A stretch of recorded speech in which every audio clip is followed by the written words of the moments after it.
What's going on, everybody? My name is CD, and today we are talking about the Cold War Mid-Season 2 update going live tonight at midnight EST. And the reason I'm making this video is because there really hasn't been a lot to talk about recently in Call of Duty and Cold War. I know Warzone's had a little bit here and there, but that's just not really something I'm interested in playing right now. Cold War League play is what we've mainly been playing lately, and yes, it's fun, but there are a lot of changes that need to be made, and honestly a whole system overhaul at some point. But to be honest, that's not happening in Cold War. We're hoping for that next year. But in this mid-season 2 update, they are making a lot of changes. So they're doing a lot of weapon tuning, as well as they have added a few changes, a few restrictions in League play that'll make the game just a little bit better. So I'm going to kind of skip through this summary. I'm not going to touch on zombies or some of the other bug fixes that they've made, but we will look at some of the new features, new game modes, new maps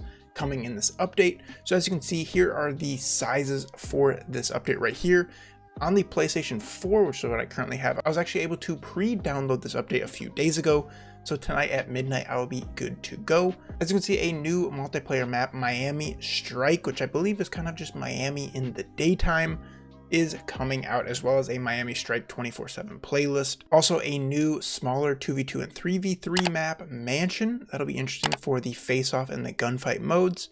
And then if you're still playing the multi-team modes, there's a new map, Golova, that's coming out for that. All right, so League play. These are the changes that they have made. So as they address here, they have added Apocalypse Hardpoint and Express S&D to League play. That's been good. That's been following competitive Call of Duty here for the past month, a couple weeks, something like that. And they're saying that they finally heard the feedback for the wildcard selection. So that's good. So what was actually able to happen is the Lawbreaker wildcard. It was kind of twofold. So you could, one, use two primary weapons, sort of like Overkill in previous Call of Duties, and two, you were also able to equip multiple perks from the same perk category.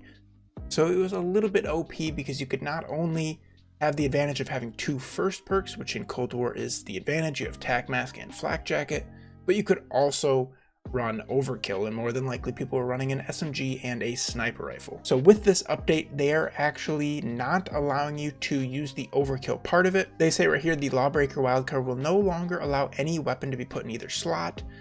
Players will only be able to use a primary and a secondary. So that is a very good change. But they're keeping Lawbreaker to allow players to equip multiple perks from the same category, so it still has that second part of it, where you can still use the wildcard to get those two first perks, two second perks, whatever you may want. And then they also state here that they've added new match suspension penalties, which is good. We'll have to see kind of how this works, if it really will work. But basically, if you quit mid-match or team killing or whatever it may be, hopefully the system will pick up on that and you will get a longer and longer match suspension penalty for the more you do it. So it's good to hear. What does interest me is these huge global weapon tuning, I guess you could call it, this weapon update that they've made for Cold War multiplayer. This does not affect these guns in Warzone. And they did what they needed to do, and I think some things are a little interesting. So you can see for the assault rifles here, which is what I'm primarily interested in, they buffed 3 assault rifles, pretty small buffs, but they did buff them, and they did not change the XM4, which is interesting because that was kind of thought of as the best AR at the time, that or the AK-47, but neither of them were changed. It seems like they were trying to bring up the lacking AR, so that's interesting. So they made the Krig 6 a little bit better. It looks like they mainly made some visibility. They improved the visibility while firing ADS. They fixed where it may feel floaty. For the FFAR, they increased the ballistic speed. I think that's like the bullet velocity, if I'm not incorrect there. And then for the Groza, they actually increased the maximum damage range by 40%. So I will have to try out these 3 weapons, see if they feel any different, specifically in competitive play, to see if maybe any of them are viable. And then down here for the SMGs, so they actually buffed the Milano quite a bit. I'm wondering if this is going to be similar to how the Milano was in the, was it the beta or the alpha, where it was like the best SMG by far. We'll have to test that one out as well. They buffed the KSP, that's a little interesting to me. And then they did nerf the 74U and the LC10. So that is good to see. The LC10 was way too OP. That thing was pretty crazy. It was going rampant in in league play matches. So it's good to see that get a little bit of a nerf. We'll see if it's still OP. 74U getting a nerf is probably needed, as it was the best SMG by far. We'll have to see kind of where the meta is now after these changes. They reduced the maximum damage of the first LMG. They fixed some sniper glint effects for the sniper rifles, increased the ADS speed by 11% on the 1911, as well as made some changes to the hipfire accuracy of the magnums. That kind of makes sense. And then one thing that they've finally done, how many months are we into Cold War? They're starting to fix the launchers. They're starting to notice that they may be close to impossible to complete some of those challenges. So increase the blast radius of the RPG, increase the length of straight rocket flight path of the RPG, and now rockets inflict more damage to enemies with flakjack and hardcore. It still requires a direct hit for a one-hit kill. At least that makes a little bit more sense, where when I was going for the launchers, they're almost impossible to get actual kills with. So scrolling down a little bit more in the actual patch notes here, we go over league play again. I just want to make sure that I covered everything. So the lawbreaker changes we got.